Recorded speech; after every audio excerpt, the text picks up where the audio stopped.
Todo lo contrario, Chávez fue un hombre de una sola pieza. Lo confirma su lealtad a un ideario de redención social, su coherencia principista, su perseverancia en la política que asumió con pasión desbordada y su respeto a la libertad y al auténtico concepto de democracia. Mi relación con él, con Chávez, tuvo un claro contenido político, mas en el fondo fue una relación de amistad transparente, donde cabía la coincidencia y la divergencia. Con él se podía actuar de esa manera, porque el rasgo esencial de su carácter fue la combinación de la firmeza en lo que creía con la flexibilidad para entender que en el otro también había puntos de vista respetables. Siempre traté de hurgar en lo más profundo de Chávez, cuando le entrevistaba o cuando conversábamos en la intimidad, cuando compartíamos anécdotas o tratábamos temas de Estado. Siempre valoré en él su coherencia. Me intrigaba la manera como coexistían en él la humildad y el fulgor del personaje, su don para comunicarse, su sereno valor y la frialdad con que encaraba situaciones críticas. Su muerte me arrebató la posibilidad de contar con ese interlocutor privilegiado. Eso en lo personal, en lo que a mí se refiere, y más allá, en la conciencia colectiva. Desde que estuvo preso en Yare hasta septiembre del 2012, antes de las elecciones en que fue reelecto, le hice 17 entrevistas. Voy a rodar para ustedes algunos fragmentos que el gobierno de turno censuró y que no salieron al aire. Para realizar las grabaciones se introdujo una cámara Handicap Video 8 por partes al recinto penitenciario y las grabaciones se hicieron en horas nocturnas para evitar ser descubiertos, por eso las fallas de iluminación y de audio. Por razones de tiempo tomé para este programa breves fragmentos de todas ellas que confirman la coherencia del pensamiento de Chávez y la lealtad hacia lo que creía y prometía. Ahora verán extractos de la primera entrevista censurada, hecha en la prisión de Yare, el 30 de agosto de 1992. Muy buenos días, doctor Rangel. Muy buenos días a todo el noble pueblo venezolano, esos millones de compatriotas que todas las mañanas de los domingos están atentos a este excelente programa. Les mandamos, les transmitimos un mensaje de esperanza, de fe en esos inmanentes valores del venezolano, valores que nunca han sido ni jamás serán doblegados por los dirigentes de turno y por sus campañas de engaño y de alienación. Existe la impresión de que usted se desinfló, que ya no es noticia. Pero es que no se trata, doctor Rangel, de que una figura de un soldado como yo se infle o se desinfle, sea noticia o no lo sea. Es hasta una blasfemia, es una tremenda falta de respeto a la esperanza y a la moral que palpita en el corazón del pueblo venezolano. Lo que sí es cierto es que hoy hay una incandescencia general en la sociedad civil, en las Fuerzas Armadas venezolanas. La incandescencia, doctor Rangel, abarcó todo el panorama nacional y se extiende, y nada ni nadie podrá ya detenerla hasta que no ocurran de verdad los cambios que requiere esta actual situación. Esa sí es la incandescencia que abarcó todo el paisaje venezolano actual. Hay incluso algo mucho más importante aún. Hay un profundo candelabro que invadió el alma del venezolano, la conciencia del ser venezolano, la racionalidad del hombre, de la mujer y hasta del niño venezolano. Esa incandescencia, ese candelabro azul interno ha despertado y difícilmente podrá detenerse, así como no puede detenerse la incandescencia del sol en el sistema planetario, por ejemplo. ¿Está planteado acaso otro 4 de febrero para usted? Los oficiales y suboficiales que insurgimos el 4 de febrero lo hicimos porque realmente no había ningún otro camino, no había ninguna otra opción para romper el esquema de dominación del régimen. Insurgimos con las armas, cumpliendo además una obligación constitucional, como nos señala el artículo 132 de la Carta Magna, cuando habla de la función de las Fuerzas Armadas Nacionales, y el ya referido anteriormente artículo 250 de la misma, el cual autoriza a los pueblos para hacer uso del derecho a la rebelión. El 4 de febrero, ciertamente nosotros no pudimos romper definitivamente el esquema de dominación, pero sí lo fracturamos, sí lo resquebrajamos de manera muy evidente. Pusimos en marcha la noche del 3 de febrero el plan de operaciones Ezequiel Zamora, el plan de acción militar, con el objetivo militar y político de deponer al actual régimen, al actual gobierno, y convocar a un gobierno provisional, un gobierno con amplia participación de los más diversos sectores de la sociedad civil venezolana, un gobierno de transición con nuevos actores que pusiera en marcha un programa de gobierno de emergencia para sembrar las bases de un profundo proceso evolutivo de transformación. Y aquí caemos entonces en nuestra propuesta, que ya la hemos hecho pública después del 4 de febrero. Anteriormente a esa fecha, por razones obvias, pues no podíamos hacerlo. Esa propuesta para la discusión con la sociedad civil venezolana es lo que hemos denominado el Proyecto Nacional Simón Bolívar. El teatro de operaciones central dentro del plan Ezequiel Zamora se extendía para el 3 de febrero, el 4 de febrero, desde el campo de Carabobo, en los límites de aquel estado con Cojedes, hasta Maiquetía, ya en las riberas del Mar Caribe. Es decir, incluía los estados Carabobo, Aragua, Guárico, Miranda y el Distrito Federal. En todo ese inmenso teatro de operaciones estaban ubicadas bajo mi mando las siguientes unidades: una brigada de infantería en Caracas, la 4ª División de Infantería en Maracay, de la cual depende la Brigada de Paracaidistas, la Brigada Blindada en Valencia, además de las unidades de apoyo de artillería y apoyo misilístico en San Juan de los Morros y Maracay respectivamente, y el apoyo aéreo requerido para la operación. Toda esta gran unidad organizada en este teatro de operaciones, repito, quedó en aquella jornada bajo mi mando. Dentro de la concepción operacional del plan Ezequiel Zamora fue definido el lugar exacto de ubicación del puesto de comando principal en la colina de la planicie donde funciona el Museo Histórico Militar, de manera tal que nadie que no tenga intereses ocultos puede señalar que mi persona no se hizo presente en el teatro de los acontecimientos, como usted lo ha señalado. Es más, hay que decirlo y hay que reconocer que la presencia física de un comandante en un objetivo específico es inconveniente, pues pierde la capacidad de control estratégico sobre el área de operaciones.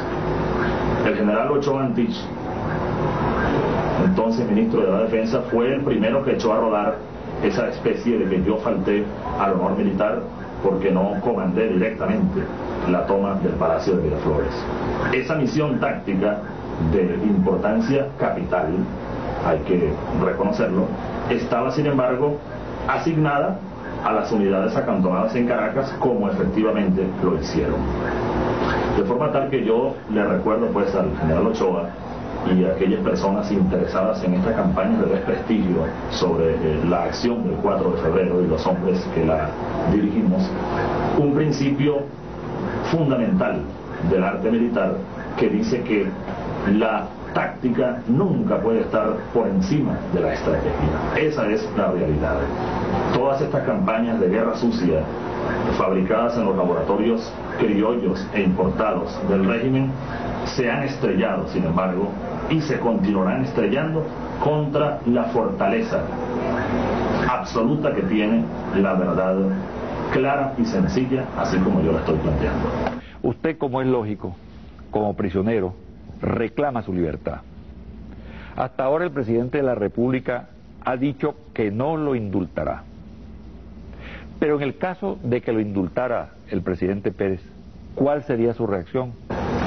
En realidad, la libertad que reclamamos los oficiales y suboficiales del Movimiento Bolivariano Revolucionario 200 no es nuestra libertad física. Lo que anhelamos, lo que reclamamos, lo que exigimos es la libertad para el pueblo de Venezuela, porque eso es lo que está en juego, el futuro de más de 20 millones de seres humanos que hoy claman por una nueva realidad, por un verdadero camino hacia su desarrollo auténtico, hacia su liberación interior, hacia su liberación exterior también dentro del sistema social venezolano. El hombre, la mujer, el niño venezolano aspira a desatar las amarras del alma y potenciar sus fuerzas interiores, dinamizar su propia cultura, rescatar las tradiciones y los valores históricos de ese pueblo venezolano. Esa es la libertad que nosotros aspiramos, exigimos, reclamamos. Desde nuestro punto de vista, aunque estamos aquí prisioneros del régimen, contamos, queridos amigos, con una libertad sublime, que es la libertad absoluta de conciencia. De todos modos, sea cual sea el tiempo que aquí pasemos, y sea cual sea la forma bajo la cual salgamos de estas rejas,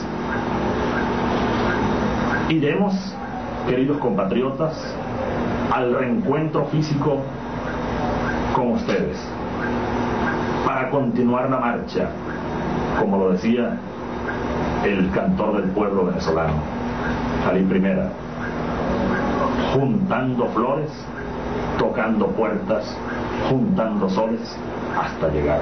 Voy a hacerle una serie de preguntas para que usted me las responda rápidamente. ¿Qué personaje histórico lo ha marcado más? Bueno, desde niño quedé marcado para siempre con el recuerdo de la leyenda del general del pueblo soberano, Ezequiel Zamora. Oía, absorto en aquellas noches de mi infancia, en la casa de Vieja Palma, de mi abuela Rosa Inés Chávez, los cuentos de la Guerra Federal, los cuentos de la Guerra de los 5 años y del tremendo personaje histórico que es el general Ezequiel Zamora. ¿Es usted católico, comandante? ¿Qué santo invocó antes de alzarse? ¿O solamente se acordó de Maíz Santa? Soy profundamente católico. Incluso recuerdo haber sido monaguillo allá en mi niñez, en la iglesia de mi pueblo, en Sabaneta de Barinas. Fundamentalmente Nuestra Señora del Rosario, de la cual, repito, soy muy devoto, y también recordé a la Virgen del Socorro, cuyo escapulario, por cierto, cargo siempre conmigo después del 4 de febrero. Este es el mismo escapulario que usaba mi bisabuelo, el general Pedro Pérez Delgado, en sus correrías contra el régimen dictatorial de Juan Vicente Gómez. ¿Qué representan para usted las Fuerzas Armadas Nacionales? Representan para mí y para nosotros un inmenso terreno abonado, sembrado y ya listo para cosechar frutos que nos permitan contribuir de manera eficaz, eficiente a ese proceso de cambio, de desarrollo integral que requiere la sociedad venezolana. Dentro de un nuevo modelo de desarrollo, dentro de un nuevo esquema de relación entre el sector político y el sector militar, basado fundamentalmente en una claridad meridiana de interacción. Permitirnos llegar a ese noble y bravío pueblo venezolano. Pueblo al cual enviamos un mensaje, y no puede ser otro mensaje que el de la fe, el de la esperanza. Pueblo al cual pedimos no desmayar en la lucha que ya se inició hacia la búsqueda de su verdadera libertad. Pausa, y al regresar continuaremos con las entrevistas con el comandante Chávez.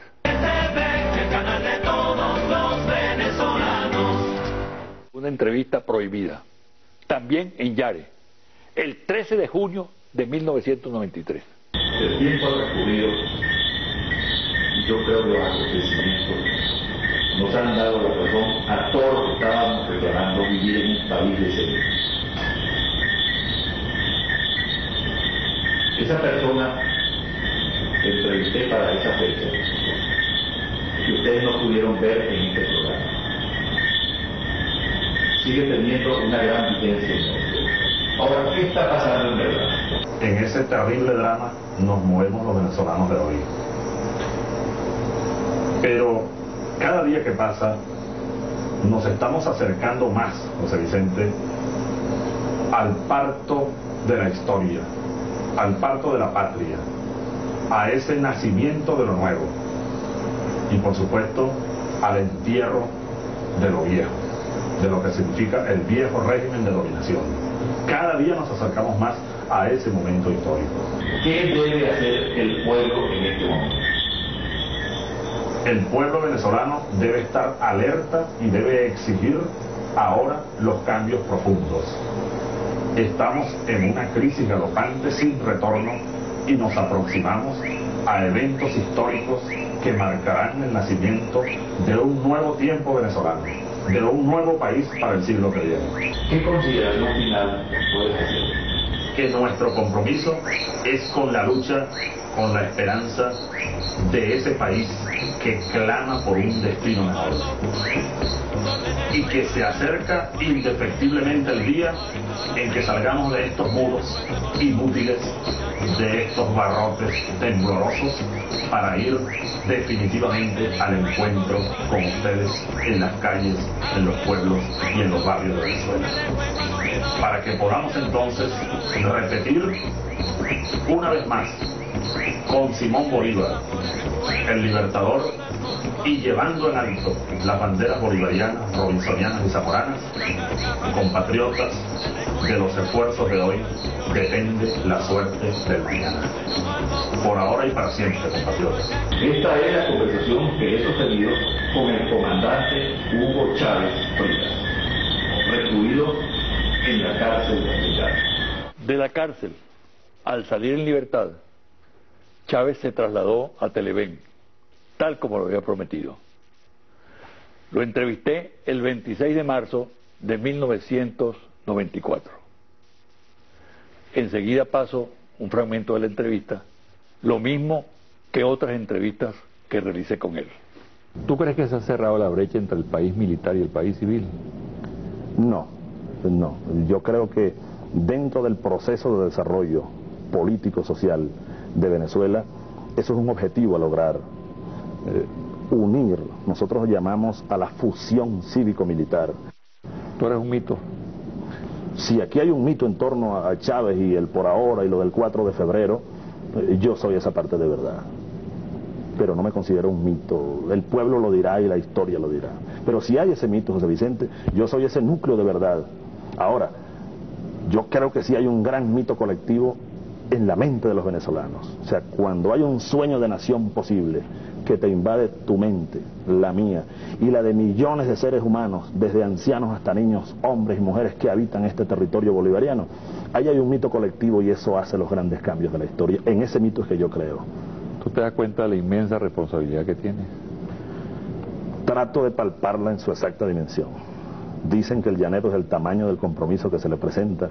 Yo voy a repetir esa frase que Simón Díaz la usa mucho, y voy a empeñarme con toda mi fuerza, con toda mi voluntad, por encima de los defectos que tengamos, para estar a la altura de esa expectativa y de esa responsabilidad. Yo la palpo que es grande, José Vicente, pero vamos a enfrentarla con valor, con coraje, con mucha humildad de reconocernos hombres, ciudadanos, venezolanos con defectos, y que necesitamos, como te decía ahora, como una esponja que nos alimenten, que vengan, que nos unamos los intelectuales, los estudiantes, los indígenas, los obreros, y hagamos una gran red nacional para darle rumbo a un proyecto político de cambio profundo, de transformación profunda. Sintetízame, pero de verdad, ¿qué hay después de por ahora? Después del por ahora hay el para siempre, José Vicente, que fue una manera de completar aquello que quedó como en el aire. Para siempre la lucha. Y para siempre, el por ahora es complementario del para siempre, porque ese por ahora fue como un reflejo de un alma de luchador que estaba como derrotada en ese momento, y sin embargo dice, bueno, esto es por ahora, esta derrota. Pero el para siempre es la continuación, bueno, de nuestra lucha para tramontar este siglo.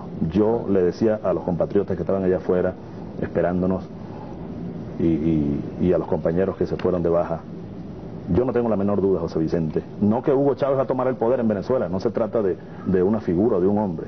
Yo no tengo la menor duda que la generación bicentenaria de venezolanos, que somos la mayoría, vamos a tomar el poder político en Venezuela. Vamos a echar del poder a quienes condujeron al país a este drama nacional, a este drama histórico, y vamos a construir un país digno para las generaciones que vienen. ¿Tú quieres el poder? No se trata de que yo quiera el poder, se trata de que estamos claros en que para transformar el país hay que asumir el poder político. Y en eso andamos nosotros, y yo ando en eso, y lo dije hace 7 meses, exactamente el 26 de marzo cuando salí de la cárcel. Vamos a la toma del poder político en Venezuela. Y es buena la ocasión para decirle al país, para aclarar a los venezolanos, nosotros no andamos en ninguna conspiración para la toma del poder. Nosotros andamos construyendo un movimiento político de gran magnitud, que es el movimiento bolivariano, para ir a la toma del poder. Hay gente que definitivamente no cree en ti. Alguien me dijo, ¿por qué no se va a sembrar topochos al Capanataro en lugar de estar agitando a la gente? Al río Capanataro. Sí, el sembrar topochos es muy bonito. Yo vendía topochos, ¿no? Cuando era muchacho, ¿no? ¿Cómo es eso? Sí, yo de niño pues yo soy un campesino. Nosotros en Sabaneta de Barinas vivíamos con mi abuela y vendíamos frutas, topochos, dulces. A mí en mi pueblo me dicen todavía el arañero. Yo vendía unos dulces que mi abuela hacía, unas conservas que la llaman araña, hechas de lechosa, ¿no? Sembrar topocho y vender topocho es algo muy digno para cualquier venezolano. Si yo tengo que hacerlo de nuevo para colaborar con este país y de reconstrucción y un proyecto de desarrollo agrícola para el país, yo lo haría, ¿no? ¿Pasó tu hora? Está comenzando nuestra hora, porque aquí no hay hora de Chávez. Una hora que se levante es la hora de la resurrección del pueblo venezolano. Yo soy un soldado que juré un día entregar mi vida a la patria venezolana. Y en eso ando, desbocado, entregado de lleno en un esfuerzo en el que creo. Si más adelante ese esfuerzo, ese camino me lleva a asumir responsabilidades, lo he dicho, de presidente de un gobierno de verdad de transición, o de maestro de escuela de primeras letras en alguna escuelita, pero dentro de un proceso de reconstrucción nacional, yo haré ese papel, el primero o el segundo o cualquier otro, de la mejor manera y entregado de lleno a ese proceso. Mi mensaje al pueblo venezolano es de optimismo. Yo soy un gran optimista, me declaro como uno de los primeros optimistas del país. Creo en este pueblo y, como lo he dicho siempre, siento el amor del pueblo, y amor con amor se paga. Yo sí creo que se levanta una generación nueva que, bueno, este es el pueblo de Bolívar. Este es un pueblo de libertadores, de poetas, de soñadores y de gente que ha construido muchas cosas positivas. Ese tiempo vuelve, ese tiempo se levanta, y ese tiempo es lo que va a indicar el renacimiento de Venezuela para el próximo siglo. Bueno, el 4 de febrero es una fecha que divide, es profundamente polémica. Frente a ella hay muchas actitudes, muy diversas. Es una fecha que se ve en blanco y negro, en función de negarla o de aceptarla. Se justifica hoy en día, 4 años después, el 4 de febrero. Claro que se justificó. se justifica, y yo creo que el 4 de febrero sigue hoy más vivo que nunca, más vigente que nunca. Es decir, estos 4 años están signados por el 4 de febrero. Y los acontecimientos, creo que es una fecha que, como tú dices, lo ven en blanco y negro, pero objetivamente hablando, marcará la historia de Venezuela durante varios años. Vamos a la lucha política. Yo tengo 3 años dando vueltas por el país, proponiendo una salida pacífica que tiene nombre, constituyente, y ahora hemos decidido recientemente ir a las elecciones de 1992. El hombre, la economía debe estar al servicio del hombre y no al revés. Por eso nuestra agenda plantea como objetivo de corto plazo, José Vicente, elevar el umbral de vida, en la calidad de vida del pueblo venezolano, por encima de un umbral mínimo humanitario. Esto quiere decir alimentación, salud, vivienda, seguridad, educación, etcétera. Es decir, pero nada de eso se puede hacer con un Estado como el que tenemos, con unas instituciones como están funcionando en este momento. Estamos totalmente de acuerdo, incluso yo lo he dicho, que el problema venezolano no es ni siquiera económico, es político, es moral, la raíz es moral y política, y por eso una de las líneas estratégicas de nuestro proyecto alternativo, hay 8 líneas estratégicas, la primera de ellas, y básica y fundamental, es la transformación del Estado, no la reforma. Este Estado podrido no aguanta, no resiste reformas, no tiene capacidad para reformarse, hay que echarlo a la basura y hay que transformarlo en otra cosa, hay que crear otro Estado. El comandante Chávez genera simpatías y antipatías, genera miedos y adhesiones. Ellos están desesperados, y desesperados comienzan a lanzar de nuevo ese viejo ritornelo. Eso no es nuevo. Según ellos, yo estuve en la guerrilla colombiana, yo maté gente en Cararabo, yo soy terrorista, de todo han dicho, tanto que ya no les creen. ¿Tú no crees que la gente no le cree? No, no les cree, yo estoy completamente seguro. La gente sabe que yo soy un hombre para la democracia verdadera.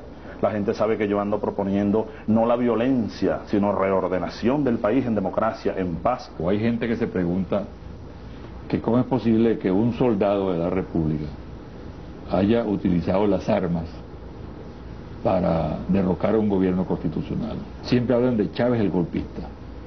Claro, porque desconocen la realidad venezolana. El 27 de febrero de 1989 se decretó el 4 de febrero. Es decir, nadie puede entender el 4 de febrero si no considera el 27 de febrero de 1989.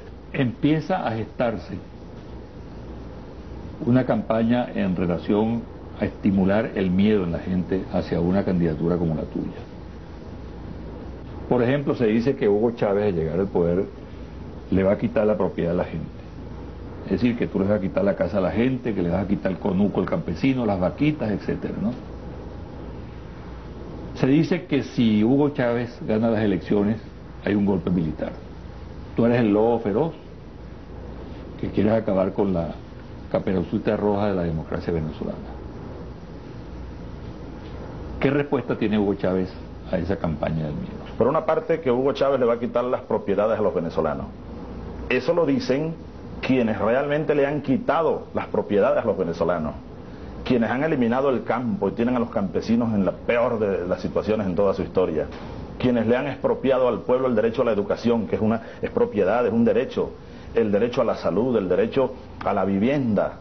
El país lo sabe, nosotros estamos más bien impulsando un modelo económico para repotenciar la propiedad de los venezolanos desde la microempresa, desde el conuco, pero con otra dimensión de desarrollo moderno, autosostenido. Frente a una victoria de Hugo Chávez. Un golpe contra Chávez sería, por supuesto, proveniente de las Fuerzas Armadas. Una pausa y al regresar continuamos la entrevista con el presidente Chávez. El canal de todos los venezolanos.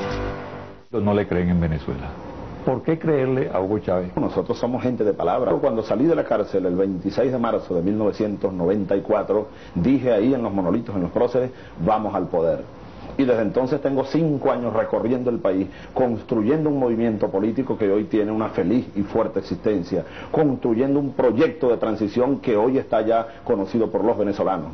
Entonces, bueno, por sus frutos los conoceréis. Ahí está una trayectoria. Yo no puedo pedirle a nadie que crea en mí a ciegas, pero creo que cualquier observador imparcial puede establecer diferencias muy grandes entre esta clase política demagógica y populista que nos engañó a todos durante 40 años y nosotros que tenemos una formación distinta, una seriedad y una acción comprobada y comprobable en los últimos 10 años de nuestra vida.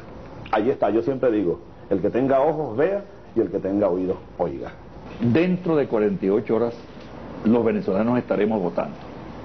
Chávez encabeza todas las encuestas. Y de ahí la importancia de esta comparecencia, que es la última suya, debido a que hoy culmina la campaña electoral. ¿El poder para qué? ¿Qué vas a hacer tú con el poder? Sí, en primer lugar, O el poder se dilapida, se corrompe o se ennoblece. Seguramente tú me vas a decir, yo lo voy a ennoblecer. Pero, ¿qué posibilidad realmente en este cuadro tan dramático tiene Chávez de hacer una verdadera obra desde el poder? sí, fíjate que en primer lugar la concepción del poder. Tú hacías la reflexión.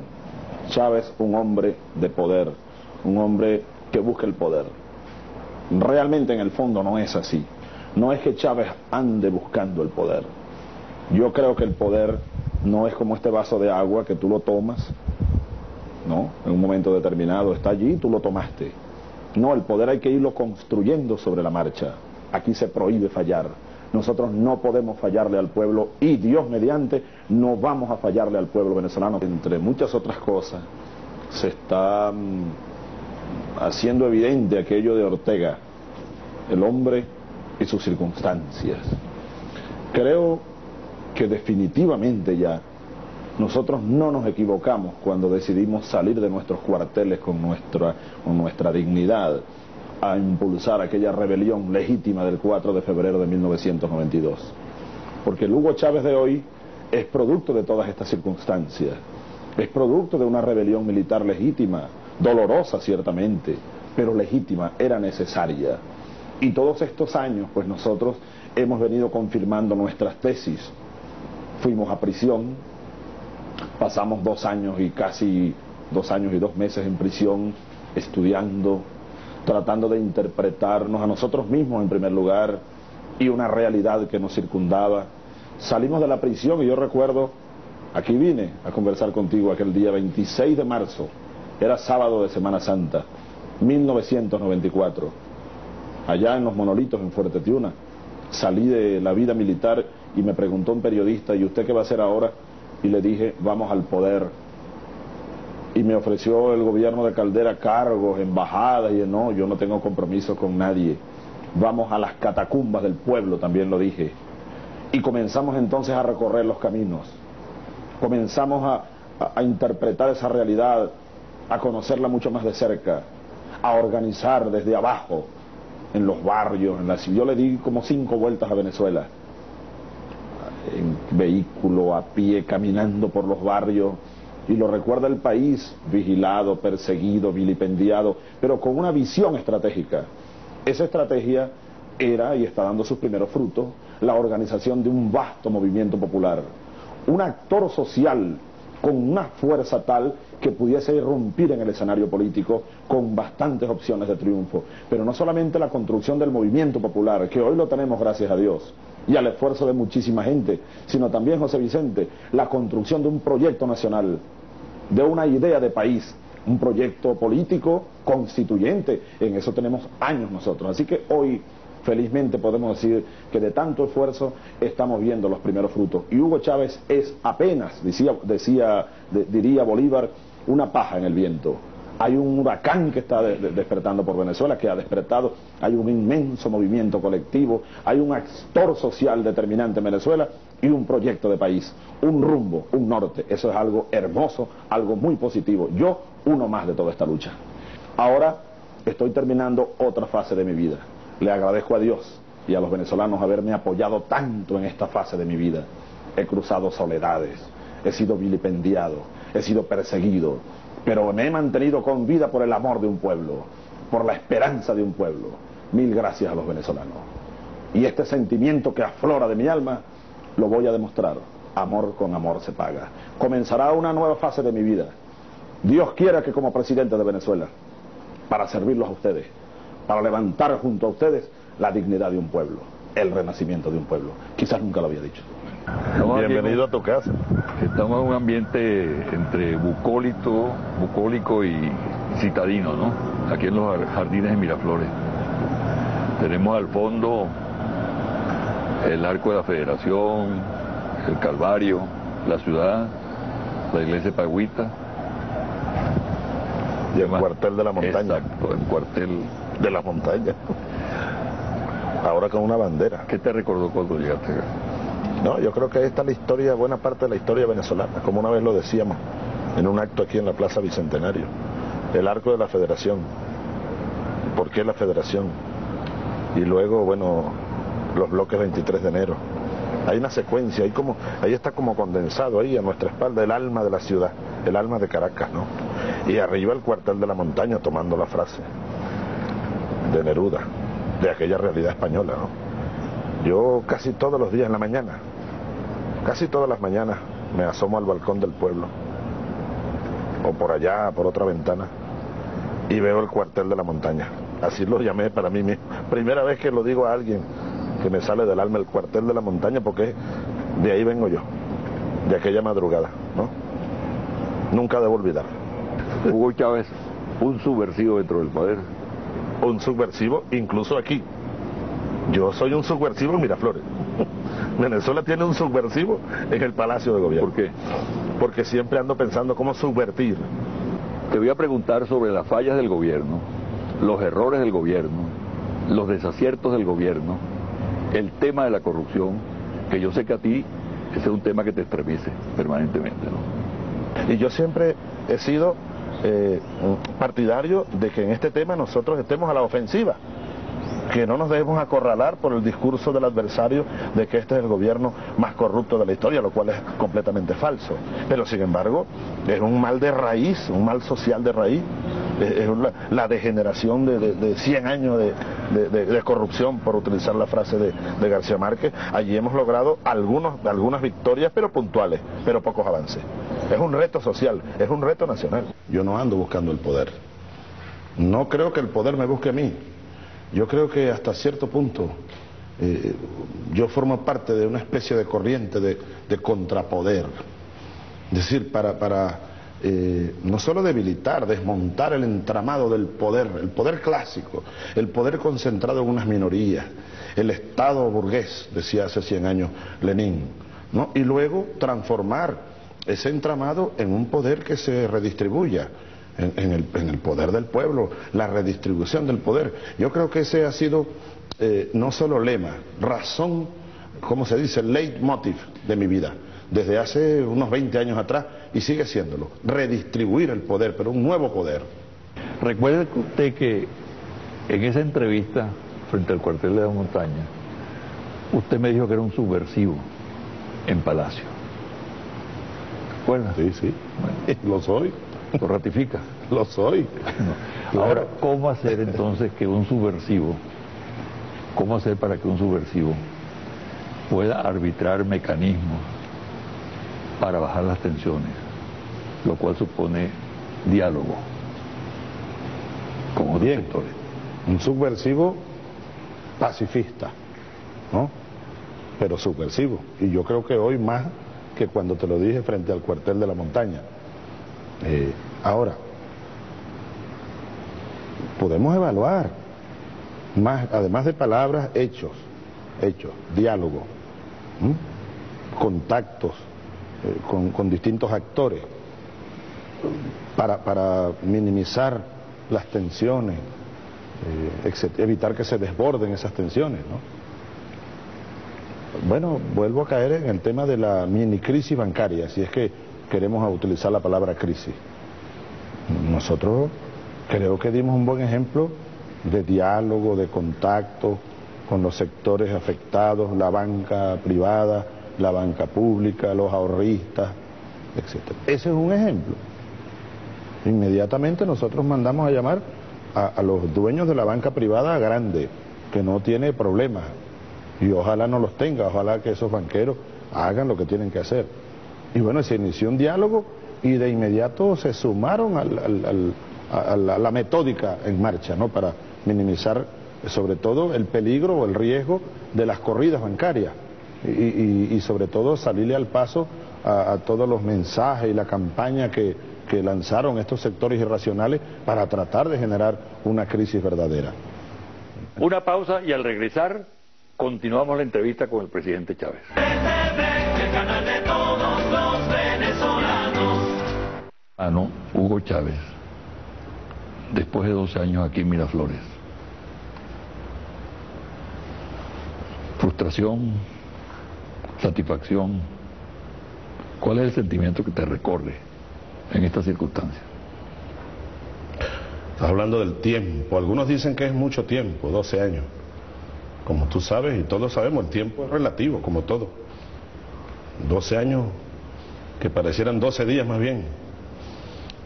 Gómez mandó aquí mismo 27 años, que pudiéramos decir que parecieron 27 siglos. ¿Qué siento yo después de estos 12 años? Yo siento sencillamente, José Vicente, que estoy cumpliendo con mi tarea, con mi esencia, Esto no es mesianismo. No es mesianismo. No, con la tarea que este tiempo me impuso, porque yo no estoy aquí por voluntad propia, en verdad. Estoy aquí, como producto de un huracán que, como decía Bolívar, me arrastró y me trajo. Yo trato de cumplir con mi tarea. Son 12 años duros, intensos, pero que en verdad es poco tiempo. Eso parece un celaje. Falta mucho más tiempo para que se pueda sembrar un proyecto nuevo, un proyecto histórico. Yo no siento ninguna frustración, no siento ninguna ansiedad. Heidegger, el ser y el tiempo. El ser y el tiempo. Yo tiendo más al esencialismo que al existencialismo a estas alturas de mi vida. Yo fui también presa de la angustia aquella heideggeriana de la muerte, de la vida y la muerte. Ya no, yo ya superé eso. Es decir, estoy en la esencia más que en la existencia. ¿Y cuál es la esencia? Bueno, el ser útil. ¿En qué se ha fallado? Te preguntaría sobre el burocratismo, te preguntaría sobre la corrupción, te preguntaría sobre la inseguridad, por ejemplo. ¿Por qué se ha fallado? Bueno, ¿qué respuesta tienes tú? Parafrasear a Bolívar, todas esas fallas y muchas más son, decía Bolívar, tristes efectos de las antiguas cadenas. Son tristes efectos, del viejo modo de hacer política, del viejo Estado burocratizado, de la corrupción profunda, no solo administrativa, sino la corrupción política. La corrupción política, José Vicente, como dice Dussel en su obra, esta que estoy estudiando mucho, Política de la Liberación Arquitectónica, él señala que la corrupción, y de ahí derivan todas las demás, en lo político, es cuando el gobernante se aliena, se desconecta del poder originario que lo trajo a gobernar, en este caso el poder del pueblo. Entonces de ahí, aquí Venezuela estaba corrompida por todos lados, precisamente porque el Estado, el gobierno, las instituciones estaban totalmente desconectadas del poder originario del pueblo, que es el dueño originario del poder. Ahora, todo eso son, te repito, y las fallas que seguimos teniendo y seguiremos teniendo, hay que combatirlas, pero son tristes efectos, ¿no?, de esas antiguas cadenas, de esos antiguos vicios. ¿Y qué respuesta tienen en este momento? Por ejemplo, funcionamiento de la burocracia. Hay mucha crítica. Falta de seguimiento, obras inconclusas, deficiencia en el aparato administrativo. Corrupción. Todavía asoma el hocico la corrupción. Yo creo que hay una exageración por parte de la oposición, pero sin duda que existe el tema. La inseguridad. Corrupción que no está exclusivamente ubicada en el espacio público. No, mira, claro, todo lo que estamos haciendo en la lucha global, contra la corrupción en el sector privado y el sector público. Lo público y en lo privado. Exacto. En el ámbito de la vida nacional, como te dije, producto de los antivalores del capitalismo, la falta de valores éticos en lo político, en lo administrativo, en lo empresarial. Todo esto de la especulación financiera, todo esto de la banca corrupta, todo esto de la especulación inmobiliaria, del fraude, de lo asqueroso de todo esto. Y en el Estado, pues eso tiene su correlato en las instituciones del Estado. Ahora, yo creo que nosotros allí hemos dado pasos muy importantes en el orden institucional y en el orden político profundo. Cuando, por ejemplo, nosotros, José Vicente, y aquí quiero fijarme en lo esencial de nuevo. Cuando nosotros estamos impulsando el poder popular, estamos logrando que el poder popular salga de la abstracción, de la abstracción en la que estaba, de la invisibilidad en la que estaba, y se vaya convirtiendo en instituciones, en un conjunto de instituciones políticas, económicas y sociales. Yo creo que ese es el mejor combate contra el burocratismo, contra la ineficiencia del Estado, contra la corrupción. Darle poder al pueblo. He allí los consejos comunales y sus leyes, son unas instituciones ya. He allí las comunas que se están formando. He allí la Contraloría Social. Hace rato que el miedo para mí no es. No tengo miedos. Tuve miedos que se reflejaban mucho en sueños y pesadillas, José Vicente. Yo era el que me la pasaba con pesadillas antes del 4 de febrero y todavía en prisión. Ahora no. Sueño mucho ahora con cuarteles, con viejos compañeros. Sueño mucho con la sabana. Tú me preguntabas por el Chávez íntimo. Me gusta oír, mira, estas canciones. Hace poco me mandaron este regalo. Adilia Castillo y Magdalena Sánchez.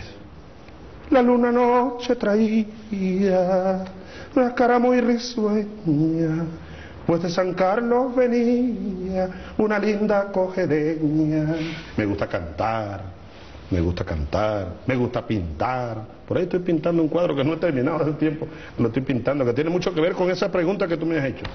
Por ahí lo tiene el capitán Morales, mira, pásalo para acá. A ver, si sales en pantalla ahí, enfoquen a Morales ahí, porque sale ahí. Mira, esto está inspirado en otro que pinté en Yare, que por ahí lo tiene, enséñalo ahí que lo enfoque nada más. Ese lo pinté en Yare, La luna de Yare se llama ese cuadro. Ese cuadro tiene una historia que después te la echaré, es larga, volvió a mis manos después de casi 20 años. El valor, sí es como una siembra, pero yo creo que es producto de la conciencia. Aquella noche de la esquina caliente, bueno, yo recuerdo al final, ustedes no querían dejarme solo, pensaban en un pistoletazo, una cosa de esa. No, yo no tengo esa vocación. Fidel me llamó: Chávez, haz lo que tú quieras, pero tú no mueres hoy, tú no eres Allende. Y recuerdo, no sé por qué, cuando ustedes me dejaron por fin solo unos minutos aquí, y yo caminaba aquí como un tigre enjaulado, pero ya uniformado, les dije yo me voy para allá. Estás loco, me decían algunos. Yo sé lo que hago, yo voy para allá, yo me voy a entregar. Tú me dijiste, yo quiero verle los ojos a los traidores. Y más allá de verle los ojos a los traidores, quiero verle los ojos a los capitanes, a los tenientes, a los oficiales jóvenes que sí saben quién soy yo, y a los soldados. Bueno, y ellos le dieron la razón a mi vida, la razón a la vida, ¿no? Ahora, fíjate, te decía, nosotros en verdad nos cruzamos, permíteme que lo recuerde. Nuestras vidas se cruzaron hace casi 40 años. Y ese cruzar de tu vida y la mía, de nuestras vidas, a mí me ha hecho infinitos aportes, ¿no?, para esta lucha. Eras tu candidato presidencial y Pepe era casi un niño. Y por esas circunstancias la vida cayó en mi pelotón. Yo era brigadier, primer comando que tuve. José Vicente Rangel Ávalo, leo la lista. Y se para él: presente, mi brigadier. Y yo le digo, jugando, pero serio, pero en serio, digo, serio, pero jugando en el fondo, le digo: ¿usted será hijo del comunista ese? Me dijo: es mi papá. Me quedé frío. Le pedí disculpas delante del pelotón. Y empecé a tener problemas porque querían votarlo. Y me presionaban y yo me negaba. Decía: no, yo lo evalúo como es. Quedó el mejor tirador de los nuevos. Salió con el banderín. Y me dijo el capitán, me dijo: ¿se da cuenta que ese está entrenado en la guerrilla? Ese es un infiltrado. Al final la presión fue tal que Pepe tuvo que irse, como tú sabes, y yo lo recuerdo clarito. Sí, pensaban hasta lo tengo anotado en mi diario que yo escribía. ¿Pensaban? Que él podía dar un golpe después, y el golpe lo viste. Fue el brigadier, fue su brigadier. Ahora, en esos días, fue el golpe de Allende, contra Allende, el golpe de Pinochet. Y yo recuerdo que se me ocurrió, yo te vi que entraste al viernes de la película, ese septiembre. Unos días después, un viernes que había película, tú recuerdas. Iba con Anita a ver a Pepe. Y yo me valí de que era el jefe de Pepe, el brigadier, y me acerqué y me senté con ustedes. Y en medio de la película yo te pregunté algo así, ¿qué opinas del golpe allá? Y tú me diste un comentario, pues, ¿no? Seguramente muy cuidadoso. Recuerdo que fui reprendido esa noche. ¿Qué hace usted sentado con esos comunistas? Le dije al teniente que me llamó. Había muchos oficiales todavía que venían de la guerrilla, que estaban muy formados con esa vieja ideología del anticomunismo, de la extrema derecha. Yo le dije, bueno, ese cadete, ese aspirante es de mi pelotón, estoy con su familia. Fue la excusa que yo di. Pero yo recuerdo, a mí me fueron marcando mucho esas cosas. El golpe contra Allende, el golpe, el conocerte a ti, el conversar y luego los años de esta lucha. Ahí comenzó esto, hace ya casi 40 años. El 8 de agosto de este año se cumplirán 40 de mi ingreso al alma mater, a la Academia Militar. Y ahí yo me hice soldado revolucionario, fíjate qué cosa. Y tú, sin quererlo, o sin querer queriéndolo, contribuiste mucho y has contribuido mucho en ese forjar, te lo digo con todo el corazón, José Vicente. Dentro de 2 años habrá elecciones. Si a mí no me matan, Dios mediante, o ocurre alguna catástrofe, yo estoy seguro, habrá que trabajar mucho, que voy a ser reelecto para 6 años más. Espérame hasta el 2019, porque después a lo mejor con Anita y contigo me voy para que Televen, no, la Televen esa de la que estamos hablando, a hacer un programa. Hay una pregunta que tengo que hacerte por razones obvias, ¿no? My new look. No me has preguntado nada de eso, estoy extrañado. ¿Qué te dicen del nuevo look? Oye, que estoy buen mozo, dicen algunas. María, por ejemplo, mi hija que está allá, y que estoy buen mozo. Es más fresco, mira, la brisa pega mejor. No hay que estarse peinando. Yo tengo churrujado, tú sabes. ¿Qué sentiste cuando te dijeron que tenías cáncer?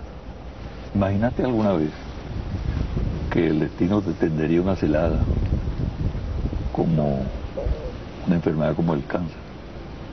En verdad no, tú sabes que creo que a casi nadie le pasa eso, ¿no?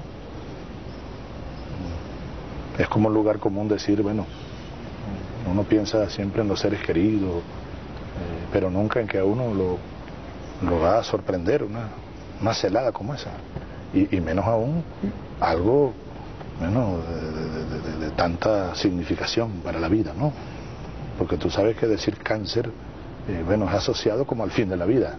Es una cosa, bueno, del imaginario, ¿no? Colectivo e individual también, ¿no? El imaginario. No, nunca lo pensé. Me fui al baño a verme los ojos. Lloré. Lloré por mis hijos. Lloré. Como lloré el 12 de abril, también frente a un espejito allá en Turiamo. Lloré y lloré, como la canción, lloré y lloré. Y a mí, ¿y por qué a mí? Decía, bueno, bien. Al final, al rato estaba solo todavía.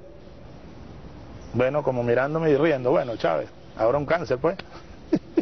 Y entonces empezó a aflorar el llanerito aquel, el llanero, el venezolano, el luchador, el corpus, soldado, el soldado, el luchador.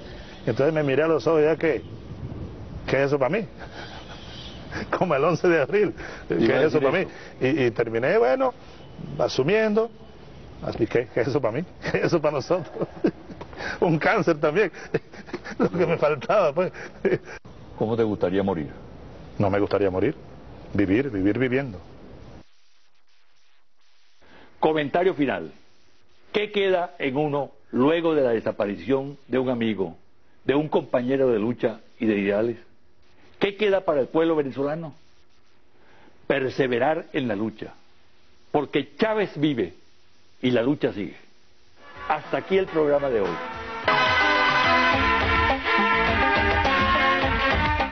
Todas las mañanas de los domingos están atentos a este excelente programa. Les mandamos, les transmitimos un mensaje de esperanza, de fe en esos inmanentes valores del venezolano, valores que nunca han sido ni jamás serán doblegados por los dirigentes de turno y por sus campañas de engaño y de alienación. Existe la impresión de que usted se desinfló, que ya no es noticia. Pero es que no se trata, doctor Rangel, de que una figura de un soldado como yo se infle o se desinfle, sea noticia o no lo sea. Es hasta una blasfemia, es una tremenda falta de respeto a la esperanza y a la moral que palpita en el corazón del pueblo venezolano. Lo que sí es cierto es que hoy hay una incandescencia general en la sociedad civil, en las Fuerzas Armadas venezolanas. La incandescencia, doctor Rangel, abarcó todo el panorama nacional y se extiende, y nada ni nadie podrá ya detenerla hasta que no ocurran de verdad los cambios que requiere esta actual situación. Esa sí es la incandescencia que abarcó todo el paisaje venezolano actual. Hay incluso algo mucho más importante aún. Hay un profundo candelabro que invadió el alma del venezolano, la conciencia del ser venezolano, la racionalidad del hombre, de la mujer y hasta del niño venezolano. Esa incandescencia, ese candelabro azul interno ha despertado y difícilmente podrá detenerse, así como no puede detenerse la incandescencia del sol en el sistema planetario, por ejemplo. ¿Está planteado acaso otro 4 de febrero para usted? Los oficiales y suboficiales que insurgimos el 4 de febrero lo hicimos porque realmente no había ningún otro camino, no había ninguna otra opción para romper el esquema de dominación del régimen. Insurgimos con las armas, cumpliendo además una obligación constitucional, como nos señala el artículo 132. Todo lo contrario, Chávez fue un hombre de una sola pieza. Lo confirma su lealtad a un ideario de redención social, su coherencia principista, su perseverancia en la política que asumió con pasión desbordada y su respeto a la libertad y al auténtico concepto de democracia. Mi relación con él, con Chávez, tuvo un claro contenido político, mas en el fondo fue una relación de amistad transparente, donde cabía la coincidencia y la divergencia. Con él se podía actuar de esa manera, porque el rasgo esencial de su carácter fue la combinación de la firmeza en lo que creía con la flexibilidad para entender que en el otro también había puntos de vista respetables. Siempre traté de hurgar en lo más profundo de Chávez, cuando le entrevistaba o cuando conversábamos en la intimidad, cuando compartíamos anécdotas o tratábamos temas de Estado. Siempre valoré en él su coherencia. Me intrigaba la manera como coexistían en él la humildad y el fulgor del personaje, su don para comunicarse, su sereno valor y la frialdad con que encaraba situaciones críticas. Su muerte... de la Carta Magna, cuando habla de la función de las Fuerzas Armadas Nacionales, y el ya referido anteriormente artículo 250 de la misma, el cual autoriza a los pueblos para hacer uso del derecho a la rebelión. El 4 de febrero, ciertamente nosotros no pudimos romper definitivamente el esquema de dominación, pero sí lo fracturamos, sí lo resquebrajamos de manera muy evidente. Pusimos en marcha la noche del 3 de febrero el plan de operaciones Ezequiel Zamora, el plan de acción militar, con el objetivo militar y político de deponer al actual régimen, al actual gobierno, y convocar a un gobierno provisional, un gobierno con amplia participación de los más diversos sectores de la sociedad civil venezolana. Un gobierno de transición con nuevos actores que pusiera... La muerte me arrebató la posibilidad de contar con ese interlocutor privilegiado. Eso en lo personal, en lo que a mí se refiere, y más allá, en la conciencia colectiva. Desde que estuvo preso en Yare hasta septiembre del 2012, antes de las elecciones en que fue reelecto, le hice 17 entrevistas. Voy a rodar para ustedes algunos fragmentos que el gobierno de turno censuró y que no salieron al aire. Para realizar las grabaciones se introdujo una cámara Handicap Video 8 por partes al recinto penitenciario y las grabaciones se hicieron en horas nocturnas para evitar ser descubiertos, por eso las fallas de iluminación y de audio. Por razones de tiempo tomé para este programa breves fragmentos de todas ellas que confirman la coherencia del pensamiento de Chávez y la lealtad hacia lo que creía y prometía. Ahora verán extractos de la primera entrevista censurada, hecha en la prisión de Yare, el 30 de agosto de 1992. Muy buenos días, doctor Rangel. Muy buenos días a todo el noble pueblo venezolano, esos millones de compatriotas que